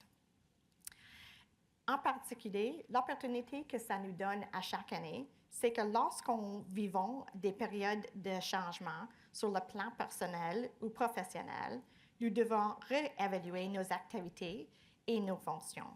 L'attestation annuelle nous rappelle de s'assurer de ne pas être en situation de conflit d'intérêts, soit réel, apparent ou potentiel. In part, the annual affirmation exercise is about compliance. It's important to be able to ensure that we have a measure of our success with regards to our ethical obligations, but it has to go beyond that. We need to embody those values in our daily decisions and actions and make sure that we're always upholding integrity of the public service. So we use these conversations as a way to emphasize that whether you're a new hire or a seasoned employee, that annual affirmation reminds us that we're all responsible for upholding our ethical standards and our obligations as public servants. For an intelligence service, it's also a commitment that demonstrates our dedication to doing things right and doing the right things, even when no one's watching. And I can tell you, in intelligence service, we always assume that someone's watching. Thanks very much, Chris, for the opportunity to share with you today. OK. Merci beaucoup d'avoir partagé ça. Puis c'est important de prendre le temps de réfléchir un peu sur nos obligations de façon continue. Alors, on est maintenant à la période de questions. On n'a pas beaucoup de temps, mais on peut prendre quelques questions. On peut les prendre de la pièce ou virtuelle. So we can take questions from the room and virtually. I would just ask you to make your questions concise if possible. And one question, limit yourselves to one question. You can direct it to a panel member, or we can direct it. We won't have everybody respond to everyone. But while we wait for any in-room questions, okay, we'll go to you next. We'll do the first one online, and then we'll go to the back in the blue sweater.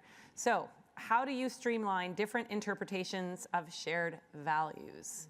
Alors, comment est-ce qu'on peut réconcilier les différentes interprétations des valeurs partagées? Anyone want to jump at that? Yeah, go ahead. Nana? Well, I was just going to start us off by saying that the point of shared values, I think, is to have the conversation, first of all. How do you do it? You have the conversation. And you can't do it without having that. And I think that that conversation needs to be quite clear about what we hold as personal values and what we hold as professional values or values as a public service. And those can be different. And we can come to those values with different interpretations, different backgrounds, different ideas, different levels of commitment, et cetera. And I think what we've heard on the panel is that discussion of those shared values, understanding what we mean, what we don't mean, and how we will apply them together is most important. So I would say how you're talking about them. Yeah. Puis on a aussi beaucoup entendu parler de la problématique de quand nos valeurs individuelles peuvent être en conflit avec les valeurs organisationnelles, puis comment est-ce qu'on peut réconcilier notre rôle au sein de l'organisation. Donc, je pense qu'une conversation, puis d'avoir un engagement avec nos équipes, c'est absolument comment on peut rassembler les gens. Taiki, est-ce que tu voulais ajouter quelque chose? Peut-être j'aimerais préciser un peu la question. The question kind of said, How do we streamline different interpretations to our shared values? I'd kind of make it a little bit more specific to say, how do we have shared interpretations of our shared values? Because it's really, really important that we're all on the same page on most, if not all of these. Because if you have shared values but different interpretations, you don't actually have shared values. Yeah, thank you. Okay, we'll go to the back of the room. Can you hear me? Yeah. Okay. So my question is for anybody on the panel, but primarily Chris, it is for you. Oh, okay. When we look at things like reconciliation, the clerk's call to action, the LGBT purge, we spend a lot of time tracking training, who's attending, having conversations, commemorative events.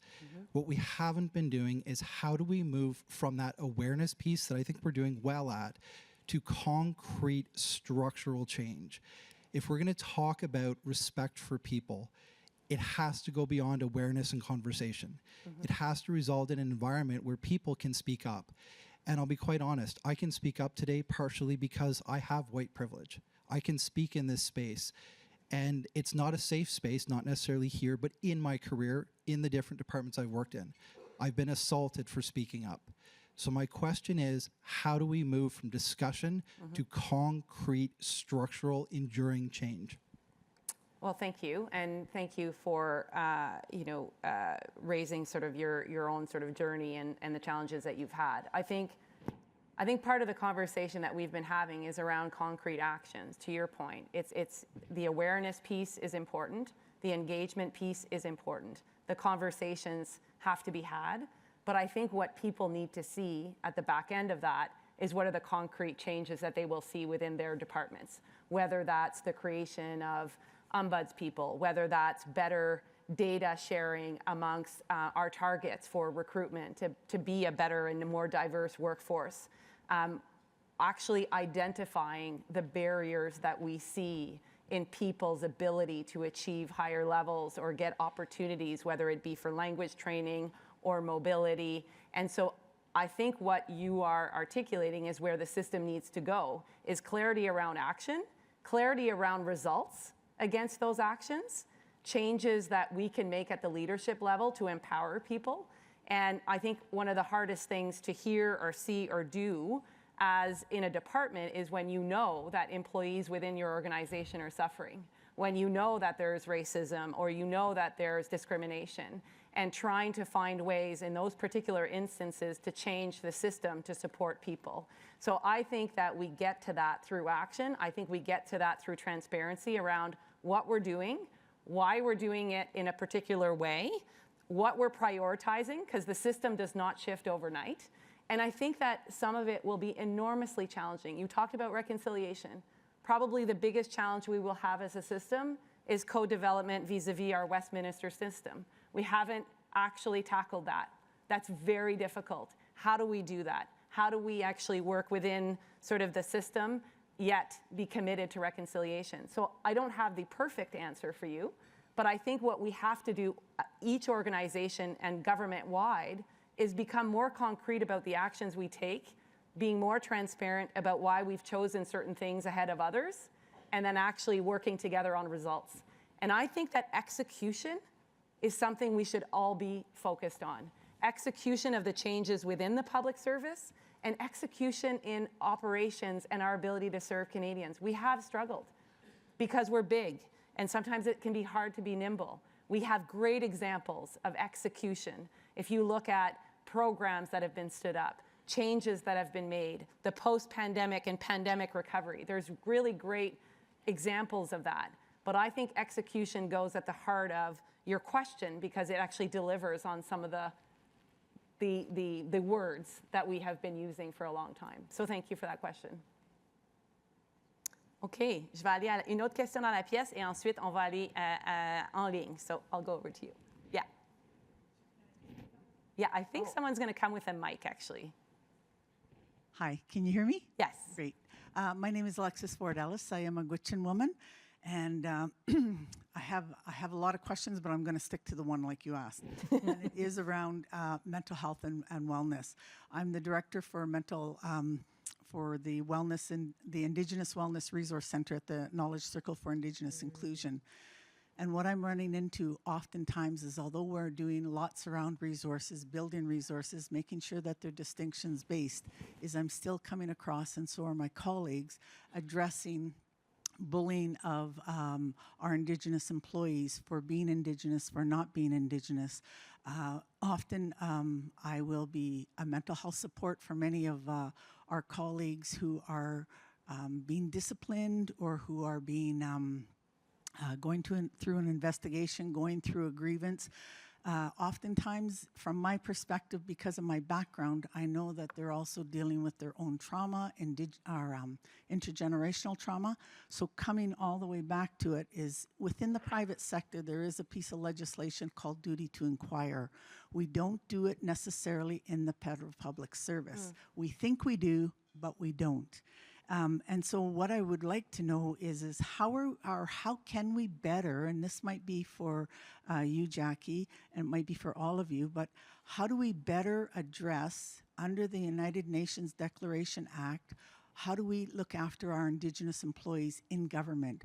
We do great work looking after Canadians, but we forget that as public servants, we are Canadians, and that we aren't looking after us internally. And because we only have maybe 10 to 13,000 Indigenous employees, we need to do a better job and we need to be better resourced. And it can't always be non-Indigenous thinking that they can look after us. We need to be able to look after each other, and we do it in a good way and in a kind way. And I guess that's what I'm getting to in terms of the whole values and ethics is, can we add mental well-being into the values and ethics in terms of how do we treat people with goodness, kindness, and how do we address trauma when we think it's maybe something else when it's not? And how do we do it in a good way? Okay, thank you. Jackie, do you want to? Yeah, sure. So I heard a lot in that question. It pains me to hear that there might be employees who are being bullied by people outside the organization. I have had to step in to protect employees from that. Hopefully you have got a supportive management structure that's doing the same. So mental health is super important. That is part of that people, the respect for people. And we have to figure out, continue to figure out how we bring that to life inside of our organizations. And I think what you're speaking to is the trauma that our Indigenous employees feel, and how do we support them. So I think that is definitely a work in progress and someplace that we need to get better at doing that. I think I'd like to understand what the duty to inquire is. I haven't heard about that before, so I will ask my team about that. We do have opportunities to think about how we better support our Indigenous employees. Like, for example, in the last round of collective bargaining, one of the things that I hope most of you are aware of is that we did create space for employees to take time away from the office, be on the land, and reconnect with Mother Earth and what matters. That is an important step towards supporting our Indigenous employees. But perhaps there are more things that we could do. And so I think we would welcome to hear from you and other Indigenous employees about the ways in which we could do that. That's just one tiny example. Go ahead, Kim. Thank you so much for your question. As a Mi'kmaq woman, I understand some of what you're coming through and from. I too have people come to me with challenges. And some of that is informed by trauma and lived experience. And, we need to remind ourselves that the legacy of residential schools is not something that was historic. Like, the last residential school only closed in 1996. So there are people in the federal public service today who actually physically attended residential school. And so it's not something that happened way long ago in the past, and it is not something that is, a story or a history. It is real, and intergenerational trauma also incredibly real. So as we are working with a diverse public service, we need to create safe spaces where people can be themselves, without fear of reprisal, to be able to have the candid conversations that are needed to be able to move forward, both professionally as employees, but also to grow personally, to grow into the roles that we want people to assume. So safe spaces are really, really important. And I would just add that as we're moving forward, we need to remember to be kind to one another. Because I do think that's something that we lost a little bit in the pandemic, is that we've lost the notion of kindness. And it doesn't hurt to be kind, and only good can come of it. So please, please, when you're dealing with your colleagues, you don't know what they've been going through that day. And while, it may be frustrating, just remember, react with kindness, and the world will be a better place. Merci. Alors, malheureusement, on n'aura plus le temps pour les questions. Donc, on va, les gens qui ont soumis des questions en ligne, on va retourner à vos questions lors de la programmation. This is a really important time for this conversation. We've talked about kind of the complex environment in which we operate. We have, an electoral event over the next year. We have mis and disinformation. We have an AI introduction that's disrupting sort of our social, personal, and professional spaces. And so I want to thank all of you who participated for your questions. I want to thank the panel for sharing with us your best practices, parce que c'est important qu'on s'équipe comme fonctionnaire à répondre aux défis et puis qu'on soit prêt à l'apprentissage continu. Sometimes these conversations can be tough, but I think with honesty, with kindness, with respect, I think we are better equipped if we deal with issues together as a team. Public service is a team sport, and I think having this dialogue today matters in the context of what we will face in our current jobs and into the future. Alors, merci énormément au panel. Thank you.